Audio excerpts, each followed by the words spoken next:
Hello and welcome everybody to Parcham classes के polity sessions में मैं दिलीप पुरी आपका बहुत बहुत स्वागत करता हूं। क्लास चालू करने से पहले सभी देशवासियों को बहुत बहुत बधाई। Congratulations everybody, we have made it, we have won the first gold medal in Olympics in athletics. हम पहले गोल्ड मेडल जीत चुके हैं but this is the first time we have won the gold medal in athletics section. And thank you Chopra साहब for making the country proud और हम सबको ये मौका देने के लिए, खुशियाँ मनाने के लिए thank you so much Chopra साहब। आपकी वजह से we have been able to win the golden Olympics in athletics. Not the Prem Chopra साहब but the नीरज चोपड़ा जी। ठीक है, so let's start with the class. तो क्लास चालू करने से पहले अपना आज का क्वेश्चन सो आज का क्वेश्चन ये, which two fundamental rights are not suspended under national emergency. आज आपको ये बताना है, जिनको पता है, जिनको नहीं पता है तो while during the class you will know the answer, लेकिन जिनको पता है वो अभी बता सकते हैं कि कौन से दो ऐसे फंडामेंटल राइट्स हैं जो सस्पेंड नहीं होते हैं even when there is national emergency in force। Clear है? ओके, सो जिनको पता है फटाफट से कमेंट सेक्शन में कमेंट कर दीजिए। आज हम पढ़ेंगे revocation of proclamation. Revocation of proclamation या प्रोक्लेमेशन को रिवोक कैसे किया जाता है, इसके बारे में हम पढ़ेंगे। हमने पहले पढ़ा था कितने टाइप्स की इमरजेंसीज होती हैं और नेशनल इमरजेंसीज किस तरीके से लागू होती हैं, कौन कौन से आर्टिकल उसको गवर्न करते हैं। फिर नेशनल इमरजेंसी जब लागू होती है तो उसको पार्लियामेंट्री अप्रूवल और ड्यूरेशन क्या होता है, इस बारे में हम लास्ट क्लास में पढ़ चुके हैं। जिन बच्चों ने ये नहीं पढ़ा है वो जाके लास्ट क्लास गो थ्रू कर ले और वापस से इस क्लास पे आ जाए। So today we are talking about the revocation of proclamation. The declaration of emergency can be revoked, revoke मतलब वापस कॉल ऑफ करना, at any time by the president by a subsequent proclamation without the need of parliamentary approval. So कब revoke करी जा सकती है हमारी national emergency? So national emergency can be revoked any time by the president. जब भी उनको लगता है वो उसको रिवोक कर देते हैं और उसको पार्लियामेंट्री अप्रूवल की जरूरत नहीं है। एक नया प्रोक्लेमेशन ला देंगे, प्रोक्लेमेशन ऑफ रिवोकेशन की हम इस इमरजेंसी को कॉल ऑफ कर रहे हैं। बस आपको इतना सा करना है, पार्लियामेंट्री अप्रूवल की कोई जरूरत नहीं है, जो कि जरूरत पड़ती थी कब, जब हम इमरजेंसी अनाउंस करते थे या प्रोक्लेम करते थे, जब इमरजेंसी लगती थी। लेकिन रिवोक करने के लिए there is no such need of parliamentary approval. Proclaim तब भी करी जाती थी जब हम इमरजेंसी लगाते थे तो प्रोक्लेम करती थी, लेकिन उसकी कंटिन्यूंस के लिए हमें क्या करना चाहिए था, पार्लियामेंट अप्रूवल चाहिए होती थी कि उसको हमें आगे बढ़ाना है या नहीं बढ़ाना है। उसका टाइम स्पेन क्या होता था, 1 महीने के अंदर अंदर should be permitted by both the houses, वो अप्रूव हो जानी चाहिए। और उसका क्या प्रोसेस है वो हम डिटेल में पढ़ चुके हैं। So the president must also revoke the emergency provocation if a resolution is passed in the Lok Sabha which disapproves the continuation of the emergency. ये ऐड हुआ 44th अमेंडमेंट 1978 के बाद। सो बेसिकली ये क्या कह रहा है, अभी जैसा हमने पढ़ा रिवोक कब हो सकती है इमरजेंसी, रिवोक जब हो सकती है जब प्रेसिडेंट उसे कॉल ऑफ कर दे या प्रेसिडेंट एक प्रोक्लेमेशन निकाल ले। पहला तरीका तो ये हो गया कि प्रेसिडेंट साहब को लगा कि अब कॉल ऑफ कर देनी चाहिए national emergency, he can call it of. दूसरा ये है कि अगर लोकसभा में ये रेजोल्यूशन पास हुआ है कि आपको ये जो इमरजेंसी चल रही है इसे रिवोक करना है, तो भी प्रेसिडेंट साहब को फिर क्या करना पड़ेगा, इसको रिवोक करना पड़ेगा, इस इमरजेंसी को रिवोक करना पड़ेगा। तो पहला तो वो खुद से चाहे जब कर सकते हैं, दूसरा अगर लोकसभा चाहती है कि भैया अब इस इमरजेंसी को आगे कंटिन्यू नहीं किया जाए तो प्रेसिडेंट साहब को, और उसके अगेंस्ट वो एक रेजोल्यूशन पास कर देती है, तो प्रेसिडेंट साहब को रिवोक करनी पड़ेगी इमरजेंसी, एक प्रोक्लेमेशन देना पड़ेगा। ये जो चीज है, ये जो पॉइंट है, दूसरा वाला point, it was introduced by 44th amendment 1978। ये उस कहानी के बाद है जब इंदिरा गांधी मैडम ने 1975 में इंटरनल डिस्टर्बेंस के बेसिस पे इमरजेंसी लगा दी थी, और उस वक्त लोकसभा का कोई से नहीं होता था कि भैया हमारे को इमरजेंसी रोकनी है। तो तब किसका से था, सिर्फ प्राइम मिनिस्टर का था, बेसिकली प्रेसिडेंट का था, पर प्राइम मिनिस्टर के थ्रू था। तो प्राइम मिनिस्टर की चाह पे था कि कब तक इसे कंटिन्यू करना है, कब तक इसे नहीं कंटिन्यू करना है। तो इसको सेफगार्ड करने के लिए क्या किया गया, 44th अमेंडमेंट 1978 में ये बोल दिया गया कि जरूरी नहीं है कि प्राइम मिनिस्टर या प्रेसिडेंट को लगे, उससे पहले अगर लोकसभा को लगता है कि नेशनल इमरजेंसी को कंटिन्यू करने की जरूरत नहीं है और वो रेजोल्यूशन पास कर देते हैं, तो president has to revoke the emergency. Earlier Lok Sabha had no say, इससे पहले लोकसभा का कोई रोल नहीं होता था रिवोकेशन में। वो बेसिकली क्या करते थे, सिर्फ अप्रूवल के टाइम उनको, अप्रूवल के लिए उनको एक रेजोल्यूशन पास करना पड़ता था with in the specific time कि आप इमरजेंसी करें, लेकिन रिवोकेशन में उनका कोई रोल नहीं होता था। क्लियर है बात? आगे बढ़ते हैं। ऑल्सो इट एडेड, एक और पॉइंट इन्होंने ऐड कर दिया, if 10% of the Lok Sabha members give a written notice to the speaker, और स्पीकर जब एब्सेंट हो तो president, special sitting is to be held in 14 days for considering a resolution disapproving emergency. Clear है? तो सबसे पहले तो क्या है, लोकसभा को अगर रेजोल्यूशन निकाला लोकसभा ने कि उसको रिवोक करना है हमारे को नेशनल इमरजेंसी को, तो नेशनल इमरजेंसी रिवोक होगी। लेकिन साथ ही साथ एक और पॉइंट दिया गया है कि अगर 10% लोकसभा के मेंबर्स ने एक रिटन नोटिस दे दिया है, किसको, या तो स्पीकर को, या फिर स्पीकर अगर नहीं अवेलेबल हो, पार्लियामेंट सेशन में नहीं हो, तो प्रेसिडेंट को, कि इस नेशनल इमरजेंसी को रोकने के बारे में एक सिटिंग बैठानी चाहिए लोकसभा की, तो with in 14 days of the notice एक सिटिंग बैठेगी लोकसभा की considering the revocation of national emergency या डिसअप्रूविंग दी नेशनल इमरजेंसी। तो ये भी एक पॉइंट ऐड हुआ 44th अमेंडमेंट 1978 के बाद। क्लियर है? अब डिसअप्रूवल और अप्रूवल में क्या डिफरेंस है, दोनों चीजें हमने पढ़ ली, अप्रूवल ऑफ नेशनल इमरजेंसी और डिसअप्रूवल ऑफ नेशनल इमरजेंसी। तो अप्रूवल में हमने क्या पढ़ा था, it is to be pass in both the houses. हमने पढ़ा था कि लोकसभा और राज्यसभा दोनों के अंदर ये पास होना चाहिए विद स्पेशल मेजोरिटी, अप्रूवल तब मिलेगा।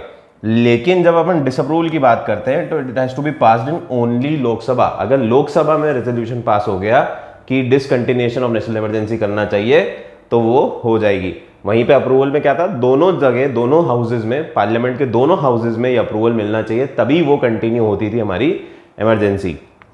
सिमिलरली सिंपल मेजोरिटी, यहाँ पे ये क्या होती है, ये सिंपल मेजोरिटी से होती है, और ये किससे होती है, ये स्पेशल मेजोरिटी से होती है। अप्रूवल के लिए वी नीड स्पेशल मेजोरिटी, जो कि हमने पढ़ रखा है किस टाइप की स्पेशल मेजोरिटी चाहिए होती है।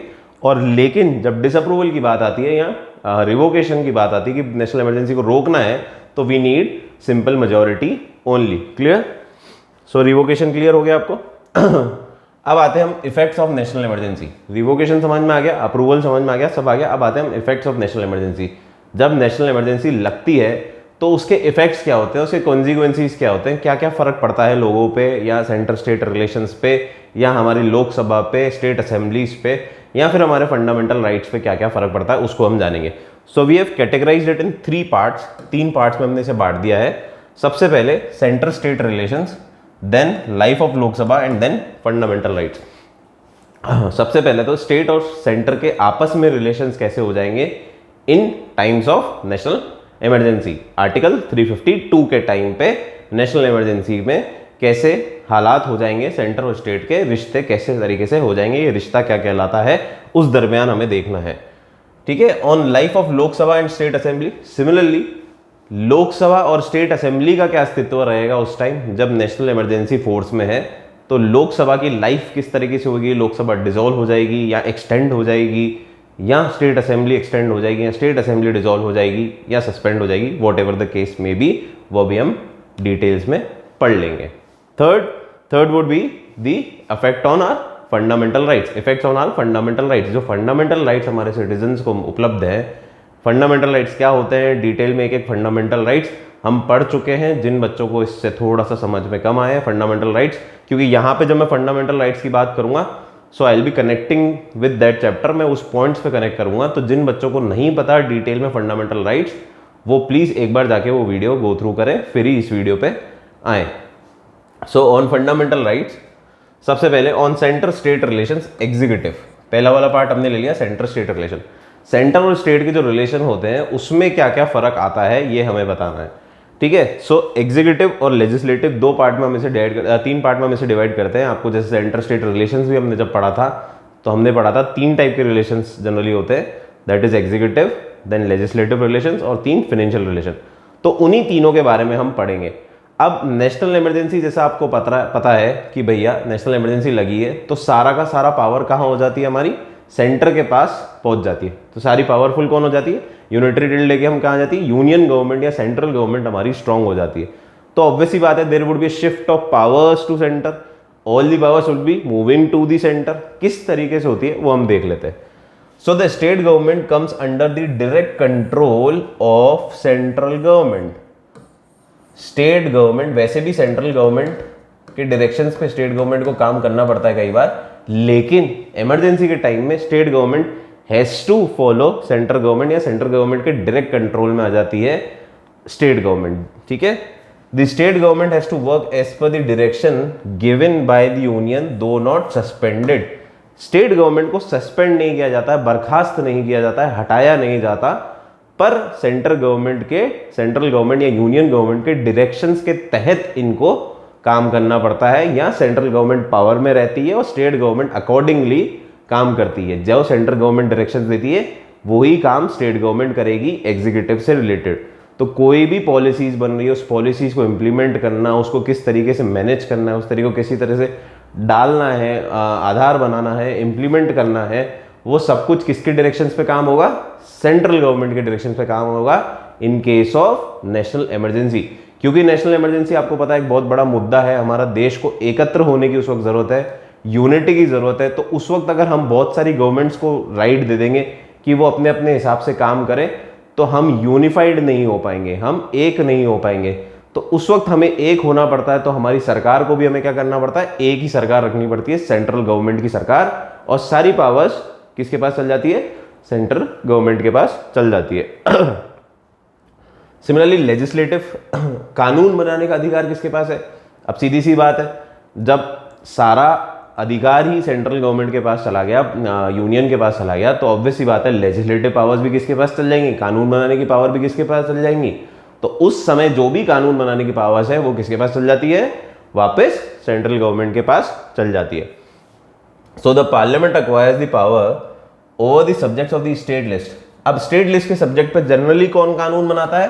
स्टेट असेंबलीज कानून बनाती है, यानी राज्य सरकारें अपना कानून बनाती हैं, क्योंकि ये स्टेट लिस्ट में मेंशन्ड है।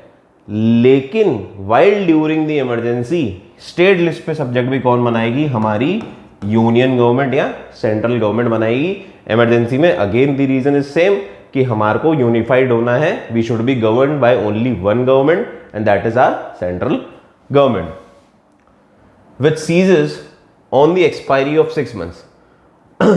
लेकिन जो भी कानून है या जो भी पार्लियामेंट की पावर है वो जब तक ही रहती है जब तक नेशनल इमरजेंसी फोर्स में रहती है, और जैसे ही नेशनल इमरजेंसी फोर्स में बंद हुई या रिवोक हो गई या खत्म हो गई, उसके ठीक 6 महीने बाद वापस सारी पावर्स किसके पास चल जाती है?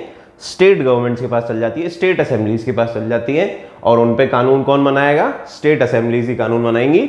लेकिन जब नेशनल इमरजेंसी इंपोज्ड होगी या इन्फोर्स होगी तो कौन कानून बनाएगा? तो कानून बनाएगी हमारी पार्लियामेंट या फिर हमारी यूनियन गवर्नमेंट। क्लियर है बात? The state legislature is not suspended, वापस again it is not suspended but become subject to the overriding power of parliament. अच्छा, यहां पे क्या लिखा है कि कानून वैसे तो कौन बनाएगा? पार्लियामेंट बनाएगी या फिर हमारी सेंट्रल गवर्नमेंट बनाएगी, लेकिन स्टेट असेंबलीज भी कुछ कानून बना सकती है, क्योंकि सारे टॉपिक पे जरूरी नहीं है कि भैया उस वक्त कानून हमारी पार्लियामेंट बना पाए। तो स्टेट असेंबलीज भी बना सकती है कानून, लेकिन it is subject to the overriding capacities of the central government. Main कानून किसका चलेगा? पार्लियामेंट का चलेगा। तो अगर उसके इनकंसिस्टेंसी में कोई भी कानून बना लिया स्टेट लिस्ट, तो उसको हटा दिया जाएगा और पार्लियामेंट का कानून लागू कर दिया जाएगा या सेंट्रल गवर्नमेंट का कानून लागू कर दिया जाएगा। जहां पे जरूरत नहीं है वो अपन स्टेट का भी चला सकते हैं। बेसिकली पावर में कौन है? पावर में है पिताजी। पिताजी इन द सेंस मतलब हमारी सेंट्रल गवर्नमेंट। उनका मन करेगा तो वो कानून बनाएंगे, और कुछ को बोल लिया कि स्टेट का कानून ही चलने दो तो स्टेट का कानून चलने दो, उसमें कोई परेशानी नहीं है। क्लियर है बात? पर उनको अगर ऐसा लगता है कि इसको हटाना है, नया कानून बनाना है, तो वो नया कानून बना सकते हैं इमरजेंसी के टाइम पे। क्लियर है? ओवर राइडिंग कैपेसिटीज है इनके पास। ठीक है। Also president can issue ordinance while parliament is not in session. अब ऐसा भी तो है नहीं कि भैया पार्लियामेंट हमेशा सेशन में रहेगी। इमरजेंसी तो बहुत लंबी चल सकती है, 2 साल, 5 साल, 7 साल, जितने साल भी चल सकती है, कोई टाइम फिक्स है नहीं। तो उस टाइम जरूरी थोड़ी कि पार्लियामेंट बैठी हो, लोकसभा राज्यसभा बैठी हो, पार्लियामेंट सेशन में हो, नहीं हो, ऐसा हो सकता है कई बार। तो वापस जो पावर ऑर्डिनेंस की प्रेसिडेंट के पास है अंडर आर्टिकल 123, वो इधर भी लागू होगी। तो कुछ कानून तो जैसे हमने पढ़ा, लेजिस्लेटिव पावर किसके पास मूव कर गई? सेंट्रल गवर्नमेंट के पास कर गई या पार्लियामेंट के पास मूव कर गई इन केस ऑफ इमरजेंसी। लेकिन उस वक्त अगर पार्लियामेंट ही सेशन में नहीं हो तो प्रेसिडेंट के पास ऑर्डिनेंस पावर भी है। इस नेशनल इमरजेंसी में प्रेसिडेंट के पास ऑर्डिनेंस पावर भी है, जो कि नॉर्मल सर्कमस्टांसेस में उनके पास होती है जब भी पार्लियामेंट सेशन में नहीं होती। तो पार्लियामेंट सेशन में नहीं है तो प्रेसिडेंट भी कानून बना सकता है, और वो कानून कौन फॉलो करेगा? स्टेट गवर्नमेंट फॉलो करेगी, एग्जीक्यूटिव उसको फॉलो करेगी, पूरी स्टेट उसको फॉलो करेगी। क्लियर है बात? सो कहानी इस तरीके से है कि स्टेट लिस्ट के सब्जेक्ट पे जनरली जो कानून बनाता है वो बनाता है स्टेट असेंबलीज। ठीक है, लेकिन इन केस ऑफ नेशनल इमरजेंसी कौन बनाएगा इसको? इसको बनाएगी हमारी सेंट्रल गवर्नमेंट या पार्लियामेंट। पार्लियामेंट कर देता हूं उसको ताकि आपको थोड़ा सा इजीली कनेक्ट हो जाए। पार्लियामेंट बनाएगी, क्लियर है। स्टेट लॉज पे कानून बनाती है हमारी स्टेट असेंबली, लेकिन वाइल ड्यूरिंग नेशनल इमरजेंसी कौन कानून बनाएगा? कानून बनाएगी हमारी पार्लियामेंट। पार्लियामेंट, ठीक है। लेकिन सपोज करो parliament is not in session, parliament session में नहीं है, तो कौन बनाएगा फिर? तो कानून बनाएगा प्रेसिडेंट। ऑर्डिनेंस इशू कर सकते हैं प्रेसिडेंट साहब, ऑर्डिनेंस इशू कर सकते हैं प्रेसिडेंट साहब। राइटिंग को प्लीज इग्नोर करिएगा, पहले दिन से मैं बोलता हुआ आ रहा हूं कि मेरी राइटिंग पे ज्यादा फोकस मत करिएगा क्योंकि बहुत कम आती है मेरे को लिखना, writing is very bad. So president ही हमारा ऑर्डिनेंस इशू कर सकता है in case of national emergency also, clear है। सो नेशनल इमरजेंसी में स्टेट पे कानून कौन बनाएगा? पहली बात तो सेंट्रल गवर्नमेंट बनाएगी या पार्लियामेंट बनाएगी, और अगर वो भी सेशन में नहीं होगी पार्लियामेंट तो कौन बना सकता है? ऑर्डिनेंस कौन दे सकता है? प्रेसिडेंट साहब ऑर्डिनेंस इशू कर सकते हैं, क्लियर है। Similarly 44th amendment extended the above facts extends not only to state emergency but also to any other state. तो क्या बोला गया? जो इसका अफेक्ट है नेशनल इमरजेंसी का, it would be extended not only to the state specific. Suppose China ने हमारे को वहां से अटैक करा ईस्ट साइड से, तो अरुणाचल प्रदेश पर लफड़ा हो रहा है या एक्सटर्नल अग्रेशन है, तो सिर्फ अरुणाचल प्रदेश पे ही इफेक्ट नहीं पड़ेगा इसका अफेक्ट पूरी कंट्री पे पड़ेगा। एनी अदर स्टेट पे भी वो एक्सटेंड किया जा सकता है। It can be extended to any state, so throughout the country it can be extended national emergency के टाइम में। 9 नाम से पता पड़ रहा है नेशनल इमरजेंसी, हमें पूरे नेशन को उस वक्त एकत्र होना है, यूनिफाइड होना है। तो ऐसे भले ही मुद्दा कहीं एक जगह हो रहा हो, मुद्दा अरुणाचल प्रदेश या नेपाल या ईस्टर्न इलाके में हो रहा है, लेकिन as a country as a whole we need to be united. और ये फिर सारे जो भी लॉज है या ये जो भी प्रोविजंस है वो पूरे देश पे लागू हो सकते हैं, ऐसा बोला गया। कब? 44th अमेंडमेंट में। 44th अमेंडमेंट से इसको ऐड कर दिया गया। थर्ड हम पढ़ेंगे फाइनेंशियल। लेजिस्लेटिव पढ़ लिया, एग्जीक्यूटिव पढ़ लिया, तीसरा क्या होती है? विंग। फाइनेंशियल। फाइनेंशियल पावर्स वापस, फाइनेंशियल पावर नेशनल इमरजेंसी में बहुत सिंपल समझ में आता है। फाइनेंशियल पावर भी मॉडिफाई हो सकती है, सेंटर स्टेट की जो भी लेन देन है उसमें कोई ना कोई मॉडिफिकेशन हो सकता है, होना ही बनता है नेशनल इमरजेंसी के टाइम पे। So the distribution of financial resources between the union and the state may be reduced और कैंसल्ड बाय द प्रेसिडेंट। तो उसको जो भी फाइनेंशियल पावर्स है, फाइनेंशियल लेन देन है, उसको can be modified, can be reduced, कम किया जा सकता है, या can be cancelled also by the president. President पूरा कट ऑफ भी कर सकता है। यहां पे सब पावरफुल कौन हो जाता है? सबसे पावरफुल हो जाता है president. Though president acts according to the prime minister and council of ministers, लेकिन at the end of the day who is the writing authority? President. Who is the stamping authority? President. तो president का क्या हो जाता है? President powerful हो जाता है, और यूनियन और स्टेट का जो भी लेन देन है उसको वो कट ऑफ भी कर सकते हैं, रिड्यूस भी कर सकते हैं, मॉडिफाई भी कर सकते हैं, and they can cancel it all together also, clear है। अच्छा, ये जो फाइनेंशियल जो लेन देन है, इसकी जो लेन देन है in case of national emergency, जब नेशनल इमरजेंसी होती है तो जो फाइनेंशियल चेंजेस है will be effective till the end of financial year in which emergency ceases, clear है। तो सपोज करो, पहली बात तो फाइनेंशियल ईयर क्या होता है, अगर किसी को नहीं पता, वैसे तो आई गेस आप सबको पता होगा, that is 1 April to 31 March. दो टाइप के ईयर होते हैं हमारे, one is calendar year. Calendar year क्या होता है? 1 जनवरी से 31 दिसंबर, और then is financial year. Financial year 1 April to 31 March. So अगर इमरजेंसी सपोज करो 2021 अभी लगी हुई है, 2021 पे अगर मैं मानता हूं कि इमरजेंसी है और ये खत्म हो जाती है, अभी अगस्त है तो अक्टूबर में मान लेते हैं, ठीक है। कोई अगर इमरजेंसी लगी हुई है तो अभी लगी हुई नहीं है, इसको ये मान लेना लगी हुई है। 2021 अक्टूबर में सपोज नेशनल इमरजेंसी खत्म हो जाती है, तो जो फाइनेंशियल चेंजेस हुए थे, जो फाइनेंशियल कट ऑफ या फाइनेंशियल रिडक्शन हुए थे among the central state will be effective till 2022 31st March. So it continues till the end of financial year. Financial year खत्म कब हो रहा है? 31 मार्च 2022 को, तब तक it would be effective. Financial जो भी आपने चेंजेस करे हैं वो सारे इफेक्टिव रहेंगे till 31 March 2022। Sorry. Now we come to effect on the life of Lok Sabha and the state assembly. अब effect on the centre state relation हमने पढ़ लिया। दूसरा हमने पढ़ा था लोकसभा और स्टेट असेंबलीज की लाइफ को क्या फर्क पड़ता है, यानी कि जब नेशनल इमरजेंसी लगी हुई है तो लोकसभा का टेन्योर में कुछ फर्क पड़ेगा क्या, वो उसी वक्त खत्म हो जाएगी या आगे तक चलेगी या कब तक चल सकती है। स्टेट असेंबलीज के टेन्योर को क्या फर्क पड़ेगा, ये हमें पढ़ना है। लाइफ मतलब कितने समय में उनका, कितना समय तक वो चलेंगी या चल सकती हैं। So the parliament can extend the life span of both Lok Sabha and state assembly. दोनों की बात कर रहा हूं यहाँ पे, बुक में अलग अलग तरीके से दे रखा है। लोकसभा का पहले है, फिर वापस स्टेट असेंबली में वही बात कर रखी है, और मैं आपको क्रक्स दे रहा हूं। लोकसभा और स्टेट असेंबली दोनों की लाइफ में भी एक्सटेंडेड, बढ़ सकती है by 1 year at a time. एक साल करके इसे बढ़ा सकते हैं for any period, for an infinite period.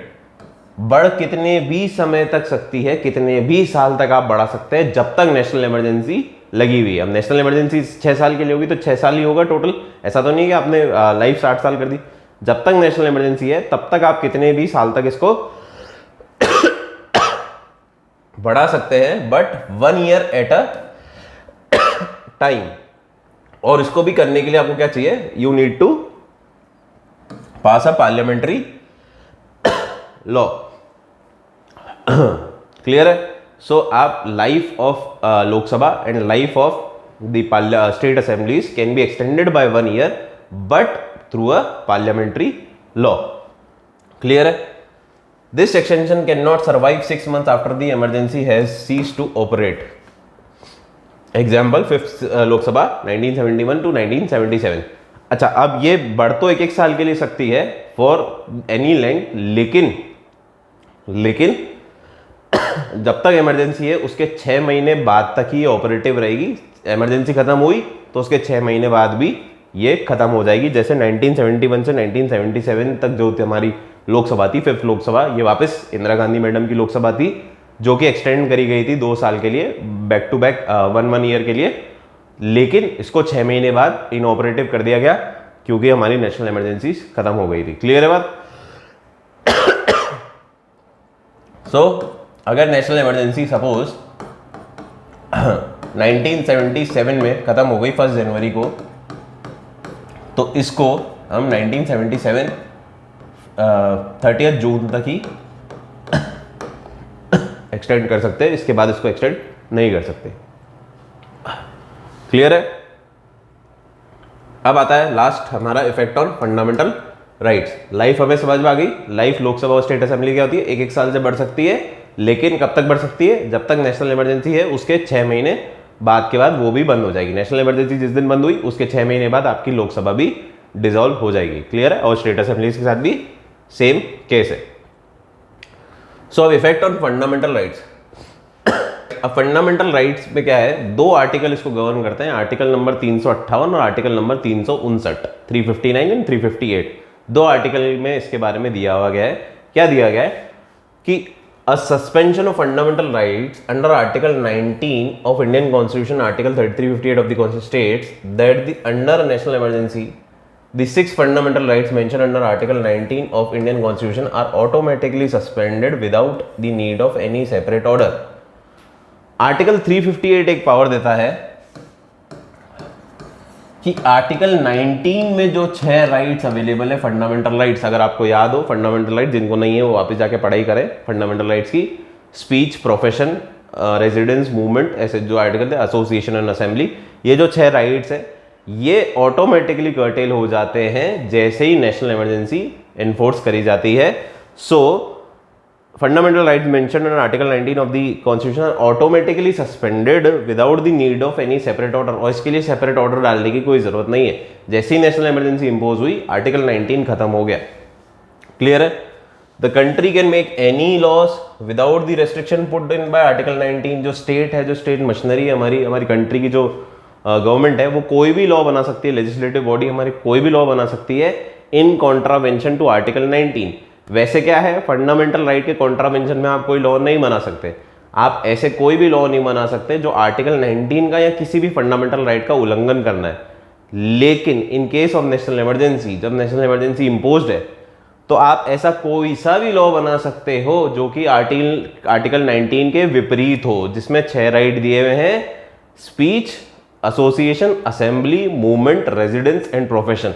ये जो 6 राइट्स है, freedom of all the 6 rights, इसके अगेंस्ट में कोई भी कोई भी लॉ बनाया सकती है हमारी सरकार, उस पर कोई रोक टोक नहीं है।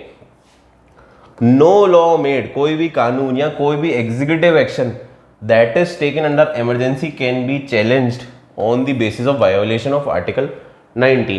अब हमने ये पता है कि भैया अगर हमारे फंडामेंटल राइट्स वायोलेट होते हैं तो हम कोर्ट के पास जा सकते हैं, हम सुप्रीम कोर्ट के पास जा सकते हैं, उनके पास रिट इशूइंग अथॉरिटी है।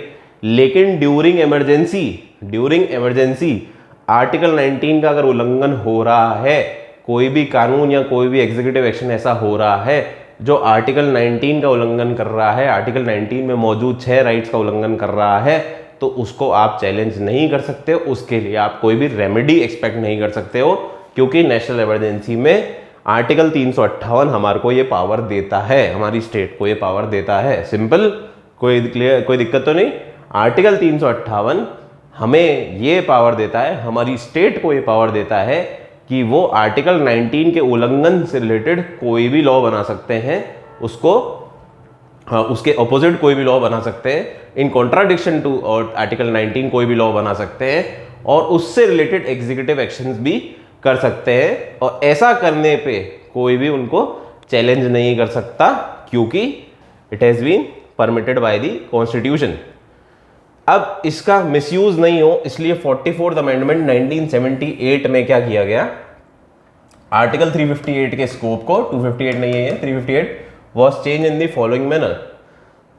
The fundamental rights under Article 19 of the Constitution can only be suspended when the emergency is declared on the grounds of external aggression or war. External aggression or war. अब ये क्या किया गया, 44th amendment 1978, तो वापस आपको क्या history दिमाग में लेते हुए चलनी है। 44th अमेंडमेंट 1978 मतलब ये इंदिरा गांधी मैडम के समय की बात है।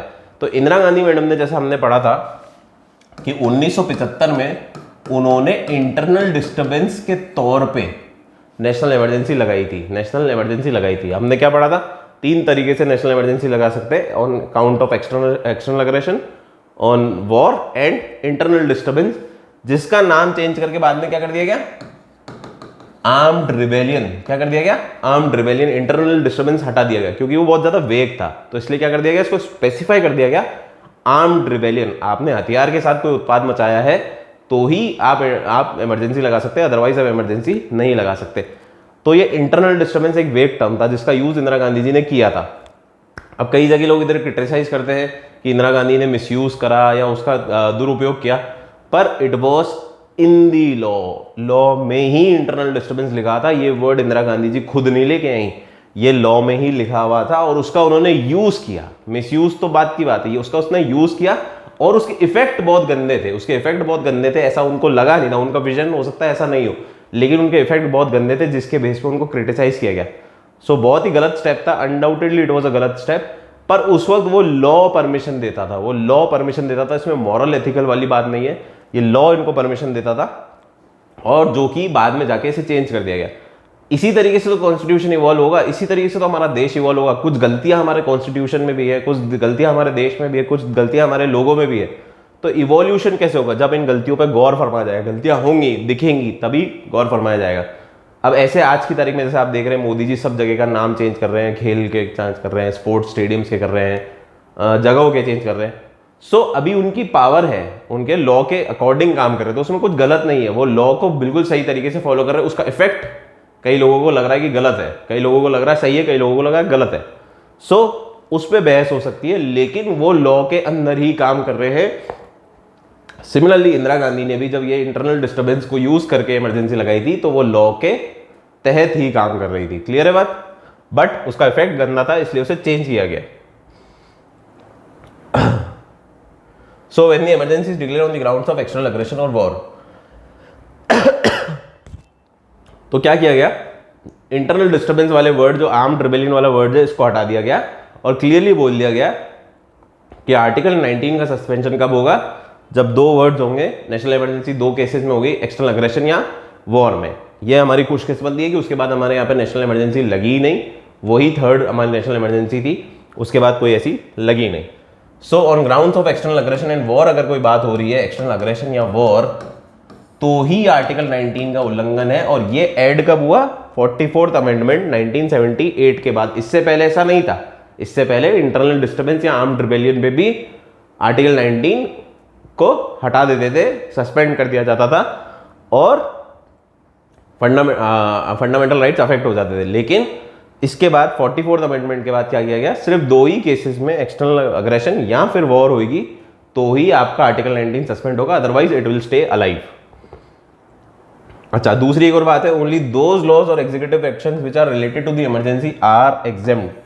हम जो भी बात कर रहे हैं कि आर्टिकल 19 का उल्लंघन हो रहा है, ऐसे कोई कानून बन सकते हैं, तो जो इमरजेंसी रिलेटेड या उस समय में बनाए हुए कानून है वो ही एग्जेम्प्ट है। इसके अलावा कुछ भी एग्जेम्प्ट नहीं है। पहले के कानून है या इमरजेंसी से रिलेटेड कोई कानून नहीं है, फिर भी आपने आर्टिकल 19 का उल्लंघन करते हुए कानून बनाए तो वो एग्जेम्प्ट नहीं है। सिर्फ वही कानून जो कि इमरजेंसी के दौरान और इमरजेंसी के रिलेशन में बने हैं, वो ही उल्लंघन अगर आर्टिकल 19 का कर रहे हैं तो परमिसिबल है, नहीं तो नहीं है।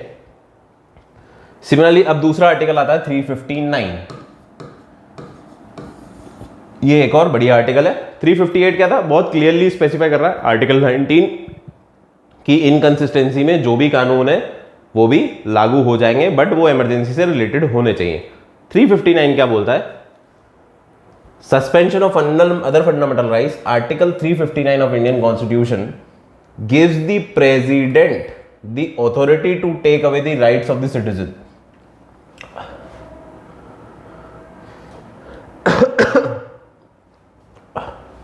gives the authority to take up the rights of the citizens to move to any court for their fundamental rights during a national emergency। Article 359 power देता है प्रेसिडेंट को कि वो सिटीजन्स को एनफोर्समेंट ऑफ फंडामेंटल राइट से रोके। वो fundamental rights cancel नहीं करते, बल्कि एनफोर्समेंट थ्रू कोर्ट को रोकता है। किस पे रोक लगाता है? कोर्ट पे जाने पे रोक लगाता है, रेमेडी लेने पे रोक लगाता है। This means that fundamental rights are not suspended but only their enforcement by judicial body is suspend. मतलब जुडिशियल रिव्यू नहीं होगा उन चीजों पे जिनको सस्पेंड कर दिया गया है, जिन फंडामेंटल राइट्स को सस्पेंड कर दिया गया। कौन से हैं वो भी हम बात कर लेंगे, पर उसके एवज में आप कोर्ट के पास जाके आप रेमेडी नहीं एक्सपेक्ट कर सकते हो, जो कि नॉर्मल सर्कमस्टांसेस में आप जाते हो।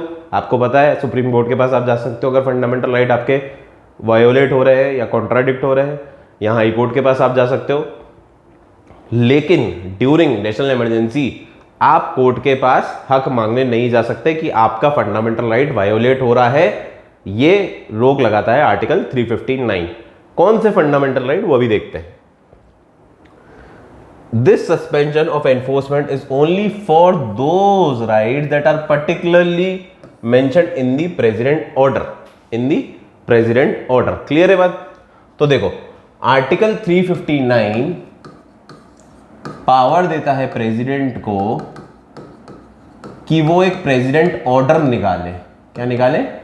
प्रेसिडेंट ऑर्डर निकाले, और उस प्रेसिडेंट ऑर्डर में स्पेसिफाई करे कि ये फंडामेंटल राइट्स हैं जिसके वायोलेशन के लिए आप कोर्ट के पास मूव नहीं कर सकते।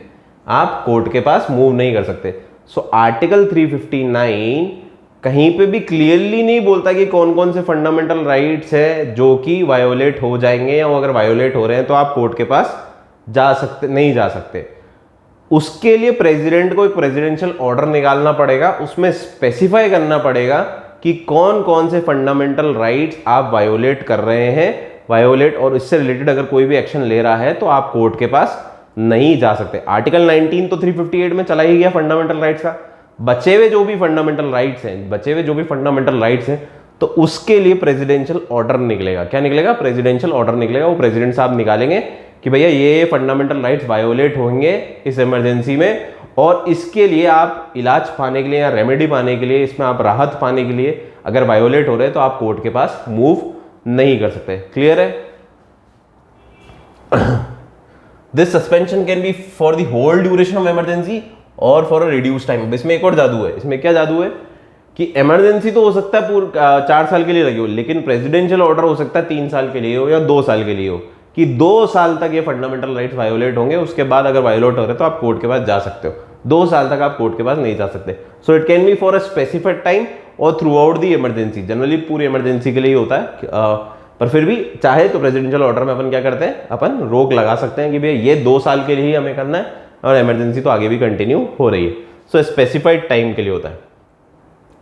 The suspension can be for the whole country और अ स्पेसिफाइड एरिया।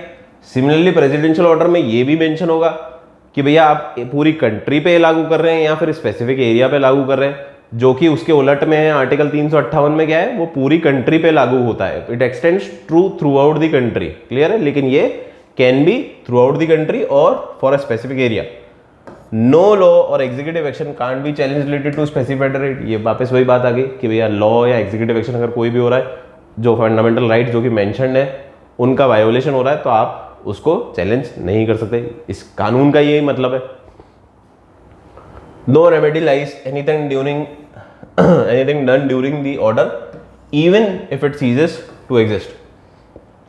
अब ऐसा नहीं है कि भैया अभी आपका लॉ या एग्जीक्यूटिव एक्शन अभी इमरजेंसी में लगा, उसके वायोलेशन का आप अभी कोर्ट के पास नहीं जा सकते। इस दरमियान जो भी एक्ट हुआ वो इमरजेंसी बाद होने के बाद भी आप कोर्ट के पास नहीं जा सकते हो।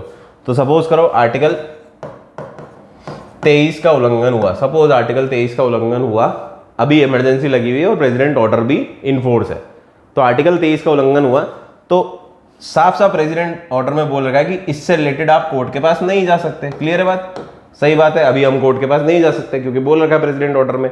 लेकिन जब इमरजेंसी खत्म हो जाएगी तो भी आप ये नहीं बोल सकते कि भैया उस टाइम मेरा आर्टिकल 23 वायोलेट हुआ था रेट्रोस्पेक्टिव एक्ट पे इमरजेंसी के टाइम में, अब जाके मुझे रेमेडी दो। नहीं, उस दरमियान जो भी हरकत हुई, जो भी कानून का विरोध हुआ, लॉ हुआ, इनकंसिस्टेंट विद फंडामेंटल राइट हुआ, उसके लिए रेमेडी आपको न तो तब मिल सकती है इंस्टेंटली, न उसके बाद मिल सकती है। क्लियर है बात, उस दरमियान में जो भी हुआ। क्लियर। इसमें भी 44th अमेंडमेंट 1978 ने कुछ चेंजेस करे। क्या करा, the scope of 359, the president can not suspend the judicial review of violation of fundamental rights of article 20 and article 21। ये दो अभी जो हमारा पहला क्वेश्चन था कि कौन से 2 राइट्स है जो सस्पेंड नहीं होते हैं इन फंडामेंटल राइट्स के, कौन से सस्पेंड नहीं होते हैं, वो है आर्टिकल 20 और 21। सारे फंडामेंटल राइट सस्पेंड किए जा सकते हैं, लेकिन 20 और 21 को सस्पेंड नहीं किया जा सकता है। प्रेसिडेंट स्पेसिफाई भी नहीं कर सकता कि आर्टिकल 20 और 21 को सस्पेंड करना है, ये मौजूद रहेंगे। Which are the right to protection with respect to conviction, ये हमने पढ़ा था, respect to conviction of offences and right to life and personal liberty respectively. तो ये दोनों आर्टिकल जो है या ये दोनों जो राइट्स है, इनको आप वायोलेट नहीं कर सकते even during the times of emergency. Clear है, ये आपको ध्यान रखना है। बाकी सबको आप कर सकते हो with a presidential order. Only laws and executive action can not taken under such related to emergency are protected. वापस वही बात आ गई कि इमरजेंसी में जो लॉ है, जो कानून है, उससे रिलेटेड अगर कोई बात हो रही है तो ही प्रोटेक्टेड है। उसके अलावा इमरजेंसी के अलावा कोई बात है तो उससे कोई रिलेशन नहीं है प्रोटेक्शन का, फिर आप कोर्ट के पास जा सकते हो। पर कोई भी कानून या एग्जीक्यूटिव एक्शन जो इमरजेंसी से रिलेटेड है वो ही प्रोटेक्टेड होंगे, उसके अलावा कोई प्रोटेक्टेड नहीं होंगे। क्लियर है बात। तो एक बार आर्टिकल 358 और 359 का क्रक्स देख लेते हैं अपन। 358, 359। 358 ऑटोमेटिकली आर्टिकल 19 को सस्पेंड कर देता है, जैसे ही इमरजेंसी लगती है आर्टिकल 19 को सस्पेंड कर देता है। आर्टिकल 19 के 6 राइट सस्पेंड हो जाते हैं आर्टिकल 358 के द्वारा। इसके लिए कोई स्पेसिफिक ऑर्डर निकालने की जरूरत नहीं है, पूरी की पूरी कंट्री में इफेक्ट हो जाता है। इसको ऐसे करके अपन आगे डिफरेंशिएट तो वही पढ़ लेते हैं, ठीक है। So suspension, suspend the fundamental rights under article 19। तो क्या बोलता है, सिर्फ आर्टिकल 19 के बारे में बात कर रहा है। आर्टिकल 358, ये 358, ये 359, कई लोग 59 भी बोलते हैं ना, ठीक है। सो 358 सिर्फ आर्टिकल 19 को वायोलेट करता है कि अगेंस्ट कोई भी लॉ और एग्जीक्यूटिव एक्शन करे जा सकते हैं, ये आर्टिकल 358 बोलता है। ये बोलता है president suspends the enforcement of specified fundamental rights. कोई से भी फंडामेंटल राइट सस्पेंड किए जा सकते हैं, सिर्फ 2 राइट नहीं होते, यहां लिख देता हूं 20 और 21, जिसको सस्पेंड नहीं किया जा सकता। और यहां पे राइट सस्पेंड नहीं होते, यहां पे इनका एनफोर्समेंट सस्पेंड होता है। मतलब आप कोर्ट के पास जाके इसका एनफोर्समेंट नहीं मांग सकते। तो मोटा मोटा एक ही बात है कि राइट आपका सस्पेंड नहीं है। तो मतलब ऐसा नहीं है कि सरकार उसका कानून बनाते वक्त ध्यान रखेगी कि ये इसको हमें वायोलेट नहीं करना। कुल मिला के अगर वायोलेट हो भी जाता है तो उसका आप एनफोर्समेंट नहीं मान सकते। क्या नहीं कर सकते? उसका एनफोर्समेंट या उसकी रेमेडी नहीं मांग सकते, जो कि मेंशन है आर्टिकल 359 के प्रेसिडेंशियल ऑर्डर में। 359 में बस एक बात ये ध्यान रखनी है कि यहां पे ऑटोमेटिक नहीं होता कुछ, यहां पे एक प्रेसिडेंशियल ऑर्डर निकालना पड़ेगा। क्या निकालना पड़ेगा? और यहां पे ये ऑटोमेटिकली हो जाता है। ये ऑटोमेटिक गाड़ी है, ये मैनुअल गाड़ी है, गियर वाली गाड़ी है, ठीक है। तो यहां पे ऑटोमेटिक गियर लग जाता है। जैसे ही आया आर्टिकल 19 समाप्त, आर्टिकल 19 समाप्त, कॉन्ट्रवीन हो सकता है, कॉन्ट्राडिक्ट हो सकता है, उसके against actions, legislative and executive actions लिए जा सकते हैं। इसमें 359 में क्या करना पड़ेगा? प्रेसिडेंट को प्रेसिडेंशियल ऑर्डर निकालना पड़ेगा। उसमें वो उसका एनफोर्समेंट रोक सकता है कि आप कोर्ट के पास नहीं जा सकते। उसमें भी दो ऐसे आर्टिकल हैं, आर्टिकल 20 और आर्टिकल 21, जो कि फंडामेंटल राइट्स है। इनके ऊपर आप एनफोर्समेंट नहीं रोक सकते, ये एनफोर्स रहेंगे ही रहेंगे। क्लियर है बात?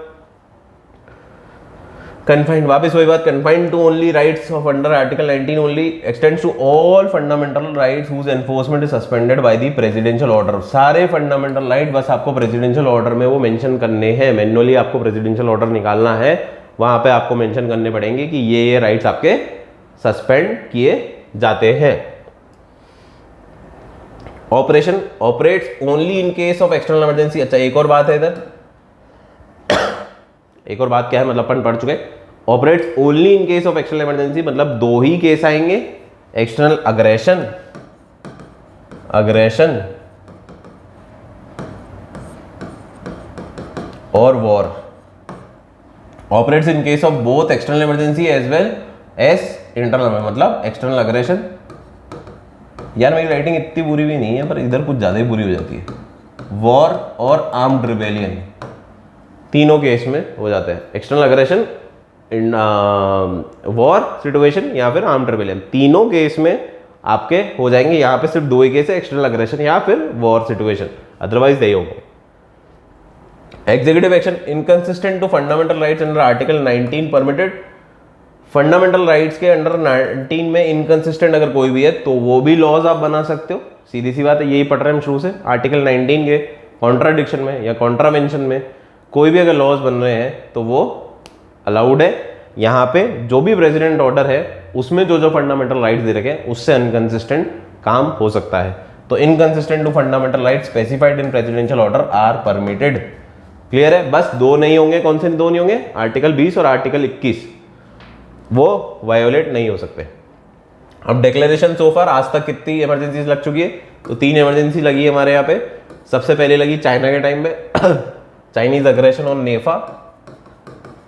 सो 1962, अक्टूबर 1962 से जनवरी 1968, इस टाइम पहली हमारी नेशनल इमरजेंसी डिक्लेयर करी गई थी। नेशनल इमरजेंसी डिक्लेयर करी गई थी 1962 में, जब चाइना ने हिंदी चीनी भाई भाई हमें धोखा दे दिया था, तब हमें अटैक किया था। जवाहरलाल नेहरू साहब की बहुत ज़्यादा उम्मीदें थी चाइना से, and he China backstabbed Jawaharlal Nehru, जो कि एक मुद्दा है बहुत बड़ा हमारा। सो ये एक पहला नेशनल इमरजेंसी का केस था। अच्छा, इसी दरमियान 1965 में पाकिस्तान ने भी हम पे अटैक करा था, फायदा उठाते हुए, मौके पे चौका मारते हुए। 1965 में पाकिस्तान से भी हमारी लड़ाई हुई थी, तो सेपरेट नेशनल इमरजेंसी डिक्लेयर करने की जरूरत नहीं पड़ी, क्योंकि it was already in force जब हमारा चाइना से युद्ध चल रहा था। क्लियर है बात? देन केम 1971, पाकिस्तान ने जब हमारे बांग्लादेश और इशू था, बांग्लादेश और पाकिस्तान और हिंदुस्तान मुक्ति माहिनी वाली वाला टाइम था, तो उस टाइम जो अटैक हुआ था तब एक दूसरी नेशनल इमरजेंसी हुई थी।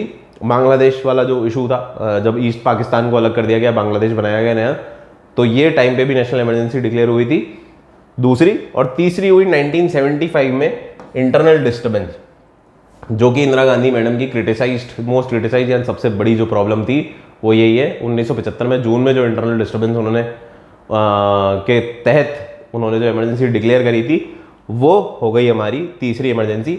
इन दोनों इमरजेंसी को खत्म कब किया गया था? मार्च 1977 में, मतलब